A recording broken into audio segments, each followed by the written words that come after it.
Good day, everyone. You are welcome to this React series course.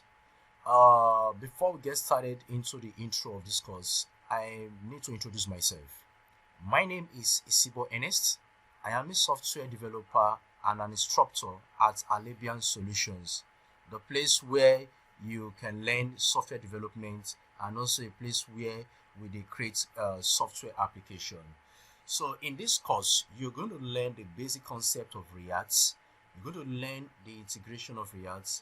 You're going to learn how to build concrete project with the concept you've gathered so far. This is a beginners friendly course. So this course will teach you from a beginners level all what you need to know about React, which is a JavaScript library and a front-end application programming language. So why don't you join me as I take you around the world of React? So thank you very much. I'll see you in the course proper. God bless you.